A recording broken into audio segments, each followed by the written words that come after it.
वडोदरा शहर के सुरसागर तालाब के पास का कल रात का ये नजारा है, जहां पर कल जमकर बवाल खड़ा हो गया था। दरअसल वडोदरा महानगर पालिका की अतिक्रमण शाखा की टीम पुलिस को साथ रखकर सुरसागर तालाब की मुख्य सड़क के पास अवैध अतिक्रमण दूर करवाने पहुंची थी, लेकिन उस दौरान ठेले धारकों और साथ ही पालिका की अतिक्रमण शाखा की टीम और पुलिस के बीच में घर्षण हुआ था।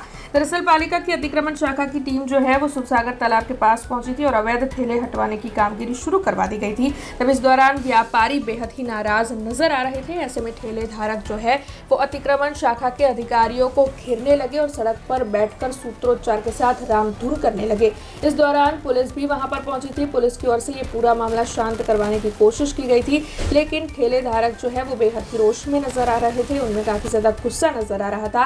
पालिका की अतिक्रमण शाखा की टीम की इस कामगिरी को लेकर ठेले धारक बेहद ही नाराज नजर आ रहे थे, लेकिन पालिका की अतिक्रमण शाखा की टीम की ओर से पुलिस को साथ में रखकर कई अवैध ठेले जो है वो जब्त किए गए हैं। સાથે સંયુક્તમાં કામ કરવાવાળી એજન્સી છે। અમે વીએમસીની પણ સપોર્ટ કરતા હોય છે અને પોલીસનો પણ કામ કરતા હોઈએ છીએ। લોકો પોતાની રોજીરોટી પણ કરતા હોય છે અને ક્યારેક દબાણનો પણ પ્રશ્ન હોય છે। આ બધું સાથે મળી અને આનો ઉકેલ લાવવાનો પ્રયત્ન કરતા હોય છે। ત્યારે હાલ તો એમના જે લીગલ વીએમસી જે કાર્ય કર્યું છે એના આધારે લીગલ કાર્યવાહી કરવાની જ છે। हमसे जुड़े रहने के लिए हमारे YouTube चैनल को सब्सक्राइब करें और नई वीडियो की नोटिफिकेशन के लिए बेल आइकॉन को दबाएं।